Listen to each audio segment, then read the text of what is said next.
Welcome to B Plus Overland, where we share with you all of the upgrades and changes we've made to our B Plus RV for full-time off-grid living and a trip down the Pan American Highway from Alaska to Argentina. Ours is a 2021 LTV Wonder rear twin bed. That's the B Plus in the back, and it's built upon a 2020 Ford Transit 350 HD cutaway van with rear dually wheels. Come check it out.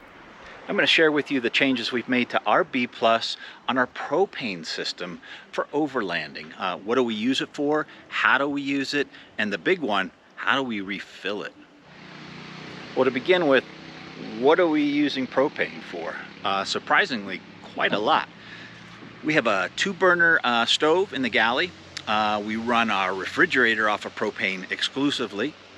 We have a hot water heater. We have a propane furnace, and we also have an auxiliary connection outside on the other side of the rig where we can connect our propane griddle and cook outside. So why propane? Why don't you have an electric cooktop, an electric heater, and run a compression refrigerator and run that off of electricity? It's not really an option for us the way we're configured. Definitely 110's not an option. We're not in places where we can plug in, and to invert 110 AC off of our 12-volt DC system, even with a 600 amp hour battery bank, there's just not enough capacity there, nor could we carry enough. Why don't you switch a few things out or run your refrigerator off of DC 12 volt? Well, we could, but again, we just don't find it to be that efficient, and we're on a cloudy day today. We're probably not going to make up the electricity that we used in the last 24 hours. We can't carry enough lithium and have enough solar on top to support that. So. And really for us, why would we? Because we find propane works out really well.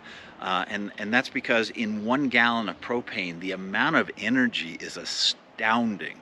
The amount of energy you can store in that tank. So in terms of our tank, we have a internal tank. It's permanently mounted. We can't just take it somewhere and fill it. It is 13 gallons. As with all propane tanks, you don't want to fill them past 80% capacity. So a 13-gallon tank at 80%, that's 10.2 gallons of LP. That's a lot of LP that we can take around with us. And how long does it last? In our average conditions, we're getting upwards of 4 weeks. When we were in Alaska and it was snowy and we were running the heater a lot, we were more in around 3 weeks or slightly less, but quite a long time between fill-ups. So how do we fill the internal tank on our B Plus? Well, there's kind of 2 stories. One's the North American way, and then there's all the other places that we encounter. So let's start with the North American one. What's typical on most B Pluses is that you're going to have a utility access area. This is ours. And in terms of tank installation, when you open this, you'd either see part of your tank accessible here, or you'd have a remote one. Our tank is a remote installation. It's in the back, on center, up high, and to see it, you'd have to crawl underneath there. So the controls I'm about to show you would either be remote like ours, or they would be right physically on the tank and you would interact with them there mechanically. So the first thing is turning the gas off. Anytime you're filling, you want to turn that off. So on a exposed tank, there would probably be a valve right before the regulator, and you would shut that off. On ours, it's an electronic solenoid that is in the back right before the regulator, and I switch it down and it closes that the solenoid closes off the valve, and no gas passes. Over here, we've got our main fill. Take the dust cap off. This is the Acme fill that you'll see all around the world, basically, on larger tanks. This has a one-way spring-loaded valve. Right there, you can see it. And that spring keeps that shut anytime something's not connected to it, and keeps the gas from escaping. This is a vent, and it vents off any vapor out of the tank. So when you're filling, you would open this up and you'd hear it hissing, and as liquid gas is pumped in and it's taking up room and it's displacing the vapor's coming out here and making room for the liquid gas. So when you go to a gas station in North America or a propane facility, they'll take a hose with a big brass fitting and they'll screw it right onto this Acme fitting. And then they'll open the vent, they turn on a pump, and the gas in liquid state is physically pumped through and opens the spring-loaded gate and goes into the tank. It's a pretty simple operation. When do they know when to shut it off? Well, in all cases, while this is open, if suddenly you started to see liquid come out, you would know that your tank is filled. Where this is attached to the tank is at the 80% level. So when the liquid rises and gets to the point where this is connected, if it goes any higher, liquid will come out of here and say, hey, you're at 80%, so you know to shut off the fill. That would happen on ours, but we have something that happens before that, is we have a mechanical shutoff. There's a float inside of our tank, and when it gets to 80%, that basically shuts off mechanically this fill line, and you'll hear the pump at the fill station or on the truck trying to push gas in a can, and that's when they know to shut it off. At that point, they disassemble it, or take the fitting off of here, shut this off. And I should mention that you should be wearing gloves anytime you're dealing with a fill situation. When you take this off, or if it overflows, there's going to be liquid propane, which is freezing cold, and it'll actually burn your skin. So be safe and use at least a rag. We tend to use these rubber gloves. But that's a simple way to get things filled in North America. And in some cases, you can be at a campground and instead of having to drive somewhere and get it filled, they will arrange for a local delivery service to come in with a truck and do the same procedure. They'll just pull the truck up next to you and fill you up. Well, that's how it goes down in North America. So what are the realities of filling a tank like ours in Latin America? Let me explain maybe a bit of the differences in distribution of propane in Latin America. In North America, your charcoal grill runs out of gas and you run down to the gas station or the hardware store, you exchange the tank or they fill it for you, and it's no big deal. It's your tank, they fill it. Here it's a very different story. For small tanks, there are no I'm going to go and fill it. There's tank exchange, whether that's a truck full of tanks coming down the road through a neighborhood and exchanging them on schedule, or you go to the local tienda or little grocery, and they'll have tanks and you pay to exchange them out, and you never own the tank. The tanks are all blue because they belong to this company, or they're all orange because they belong to the competitor, and there's no I'm going to go refill my tank. So when we're looking for a refill, it's not like we can go normally to a gas station or to a hardware store or anything like that. We've got to go to a liquid propane processing and filling facility, a commercial facility, and get it filled. In some instances, like in Mexico, there is the opportunity to do it at a gas station, but as soon as we got south of there, most of that disappeared. So we were unable to fill our tank in Panama because the processing plants and filling plants, by law, they had signs up that said, you can't, unless you work for the company and you're bringing one of our containers in, we won't fill it. So we went from place to place and no dice. And what we ended up having to do is do a gravity feed, which I'm going to take you through.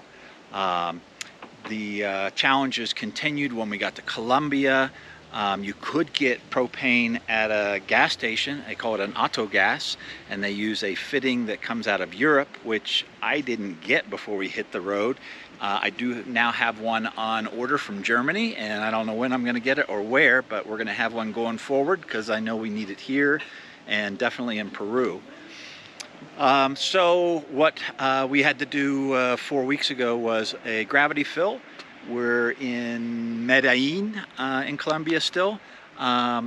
We've been unable to find any place to fill, and we're gonna have to do another gravity fill, and I'm gonna show you how that's done. Okay, so it took a little bit of doing. We're at an Overlander campsite. I asked the host if there was any way we could get a tank for a day or two that was full, and we could transfer the contents from here into our tank.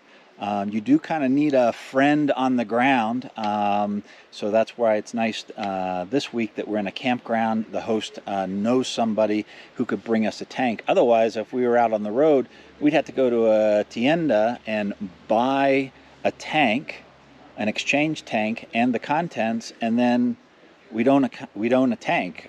So once we emptied it, I don't know what we would do with it. We would just give it to somebody.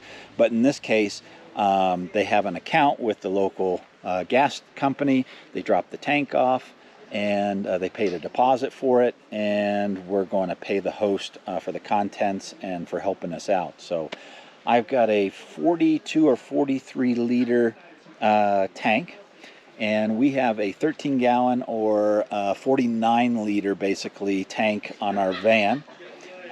We would only fill ours up to 80%, and this should have only been filled to 80%. So we've got more than enough gas to fill ours, because we're at I think around 30% right now on our gas gauge. So just wanted to top off. So how do we get the liquid gas into our tank? Well, it's got to remain under pressure the entire time, to otherwise it'll turn into a vapor and we've lost it, and we'd have a bit of a fire hazard. So we're going to have gravity assist us, and we're going to have heat assist us, and we're going to have a bit of a vacuum action assist us. So what do you need to do this? Well, it's got to be one of the big tanks. You can't use the little tanks like in Guatemala and El Salvador. The little tanks don't have these POL fittings. These are universal. If the tank's big enough, it'll have a POL reverse thread in it, and you'll even find this on your tanks in the US, the tank that you use on your barbecue. So what I have done is I've rigged up a POL fitting, but if you'll notice, this orifice right here is really big. It's meant for gas. If you take the one off of the cylinder on the gas tank on your grill at home, you'll notice it has a little pinhole, and that really restricts the amount of gas that can go through, and it makes it almost impossible to transfer liquid.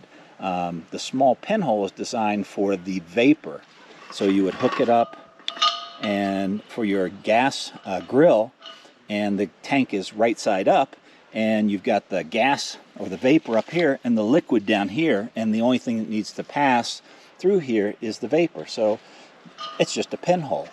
Well, in our case, when this is all hooked up, we're going to flip this tank upside down, and it's going to be liquid here and gas over there, and we're going to transfer liquid through this hose, so we need an opening big enough. So I have a special fitting. You need to look for the large orifice, and this is a high pressure hose, and then I've got an Acme fitting on this end that will attach over there, and a POL female, and an adapter with a male POL, and then a normally threaded piece on that end. So I've used gas rated pipe sealant when I put all this together, and what I'm going to do is hook it up to the tank. I'll hook it over here, and I'll come back to you. Okay, I've got it all hooked up now. So I've got my tank, the donor tank, higher than my recipient tank back here, not by a lot. I've got it upside down, so I've got vapor up here, and I've got the liquid gas down here. I've got my POL fitting hooked up and ready to go. The tank's off right now.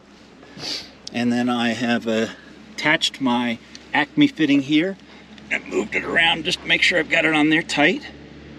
I've got my gas turned off to all my appliances inside. And now I should, best practices here, folks, use a glove just in case any liquid comes out. You can hear it hissing. And now I'm ready to start the transfer.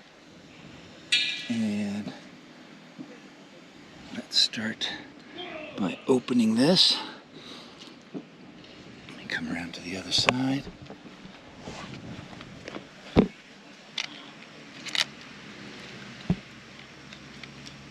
Okay, I've been at this for more than 20 minutes, and my tank inside is registering on our digital gauge at about 51%. And again, I want to get it up close to 80. The day is still cloudy out. This tank is still cold, so it's not getting warm in the sun and creating the pressure that I would like. Because I have to overcome this small gate valve, in addition to just moving the liquid, what I found from doing this the first time about 4 weeks ago, and what I'm seeing now, is the flow has really slowed down now that I'm about halfway through the fill process, and I don't believe that the gas is getting past the spring-loaded gate very easily. There's just not enough pressure. So what I'm doing is I'm opening that valve and then closing it back down, and I think what's happening is it's creating pressure build up here, and then when I open this, that pressure pushes that valve open and rushes into our tank, and then it slows, and I shut this down and let the pressure build up again. If you were doing a small tank to small tank, not one of these big Acme fittings, if you were doing this type tank to one that was half its size, one of the removable ones that you'll see, like used on a gas grill, what you will not encounter is this one-way valve. So you won't be dealing with that. There won't be any obstruction. It'll be, more of a true gravity feed. And in those cases, what you can do if you don't have to worry about time is, and you don't want to attend this all night, is you could strap this to the ladder on the back of your rig or a tree or anything up high, so that it's stable, and you could have the donor rig tank up here and your small tank down here, and it could sit overnight and just purely gravity feed. I just want to get the process done, and I have to sit here and attend this so it doesn't fall over, and I need to attend to this gate valve that I've got to kind of force open. So a little different when you've got an internal tank. Okay, from reading my internal gauge in the rig, my tank is now full. I'm at 78%. It doesn't seem to want to go the last bit. So I'm ready to disconnect. My gas is still off. My vent is closed all the way. I come over to my donor tank, and actually what I'm going to do now is I'm going to turn it right side up with this valve open. So now what I've done is I've moved the liquid to the bottom of this donor tank, and this is all vapor now. The valve is still open, but I've still got liquid propane in here. So what I want to do is, I would love for that to make it into my tank and clear this line. It saves a little gas, but what I don't want to happen is to remove this valve and all that liquid comes down shooting out, and it turns into a gas. All this frosts up, and possibly that check valve in there is slightly open, and with everything freezing up, that check valve could freeze in the slightly open position, and if it does that, that's going to allow gas from inside my tank to slowly escape. And if that happens, it's just going to be continuously creating a frozen situation, and it's not going to thaw out enough for that gate flap or valve to shut. So I don't want everything to freeze up with liquid. I'd rather just a little bit of vapor come out. So I'm just continuing to coax whatever liquid is still in this line to pass all the way through and go to the tank, and I'm doing that by releasing pressure in my tank, and that's creating the pressure differential again that's hopefully clearing the line.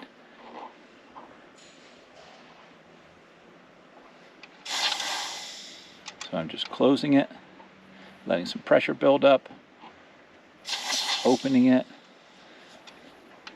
I would hope that everything's an experiment. That would clear the line.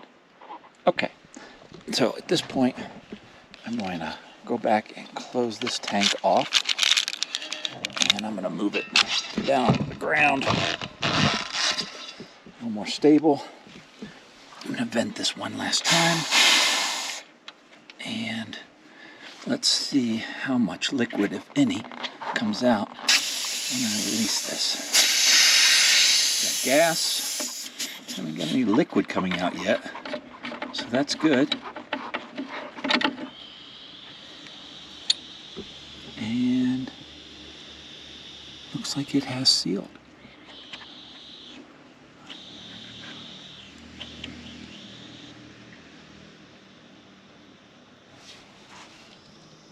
Yep, I could hear a little gas at first, and now it's,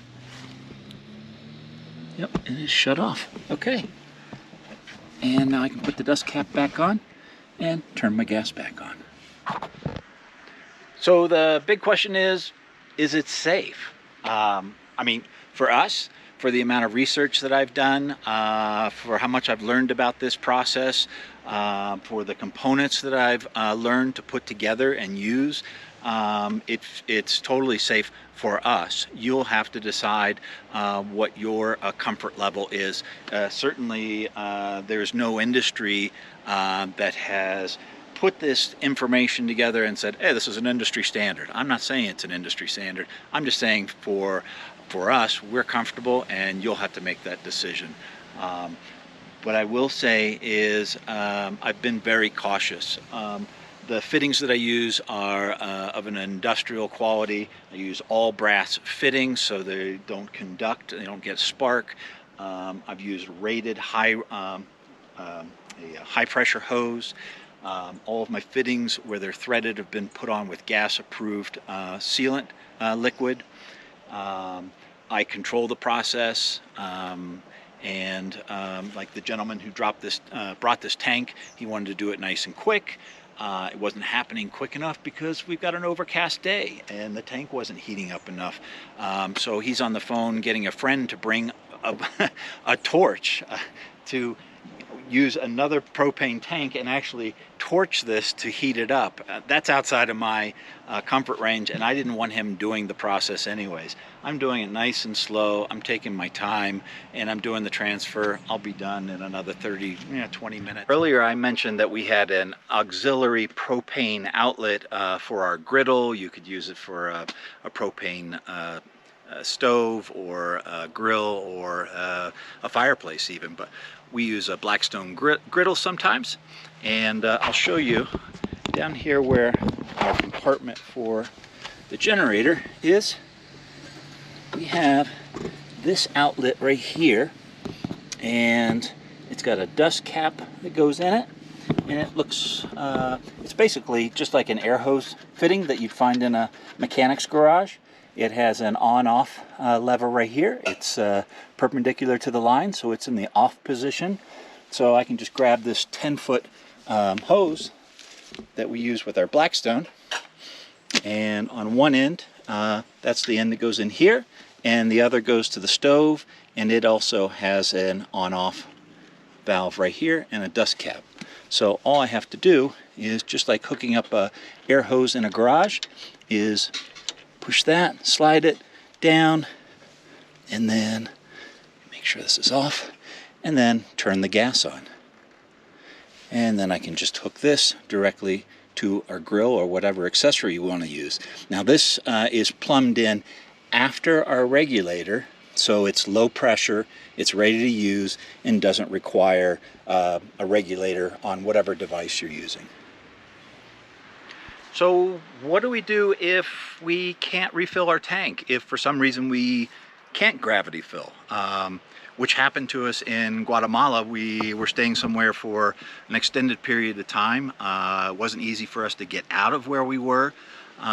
We were running out of gas, and we got a donor tank brought to us. The only problem was the tank was humongous, and we couldn't come up with any apparatus strong enough to hold it up high so that we could gravity feed into our tank and do that process. So what to do? Luckily, I'd kind of thought about what if scenarios, and I had pre-plumbed before we started our trip another high pressure input line into our system, not for filling, but for feeding gas vapor from a donor tank, so we could run the whole rig off of it. So right inside the garage here, I'll show you, this is a high pressure hose that I have running underneath the rig, and it plumbs in before the regulator, so on the high pressure side, on the side where our big tank is that's empty. And all I have to do is pull this out. There's a shutoff valve that I'll show you in a moment down there, but just in case that were to fail or to be partially open, and this being a contained space, this is a standard POL that'll go into basically any tank, standard tank, and I have a cap on the end of this as a precaution, just so if this were to be charged with gas, it wouldn't be able to escape. I've got it safely capped. Okay, here we are under the rig behind the rear axle. This is our LP tank. This is the fill line right here. This is the vent line that we are using out there. And let's see, what else? This is the shutoff, the solenoid that we electrically turn on and off, and that allows the flow to our rig or shuts it off. And this is the main line from our tank to our two-stage regulator over here. And that line was going right in here. So what I've inserted is this plumbing here and teed off, and I've got this shut off. And this is the high pressure line that goes back out to the garage that I was showing you. So all these threads are using gas rated sealant for the threads, and I made sure that this was a over-spec'd gas compliant valve for the installation. So if I found myself needing to use an external tank, what I would do is I would remove the cap on the line outside, hook it to the tank with the tank shut off. I would crawl under here, and I would open this valve, and then I would open the tank out there slowly, and that would energize this line with vapor. Not with liquid, but vapor, because this is the vapor we're going to use to cook with, to run the fridge and everything. And the vapor would go through our regulator here and then go out and feed all of our appliances. If the tank were absolutely full, it would actually send a little bit of vapor back to the tank, but it doesn't really matter. It would just all equalize. And then when we're ready to move on and go and leave the place, give the tank back and fill this up, it's kind of the reverse. I come in here, I turn this off, I disconnect it from the tank, and then I recap it and put everything away, and then we go do whatever we're going to do to fill, whether it's a gravity fill or we've found a fill station down the road. Well, that's it. That's how we deal with our propane needs when overlanding down the Pan American.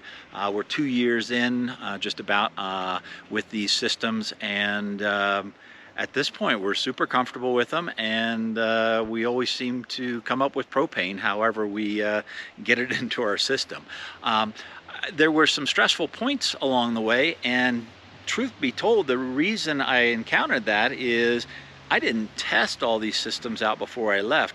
I did not hook up an external tank and run everything off of it.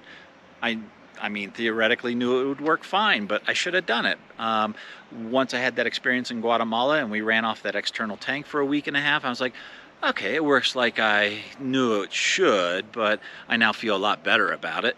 And when we finally had to do our first gravity feed, I didn't practice this at home, and we were in the middle of nowhere outside of Cartagena with a borrowed tank, and you know, I knew what to do. When I was done, I was like, it worked just like it was supposed to. But, you know, it just made me a little nervous being that far from what I knew, you know, back home. So that would be my biggest advice. You know, do your research, find out what you're comfortable with in terms of solutions, and don't hit the road until you've tried them all out. Take the stress out of it. Enjoy.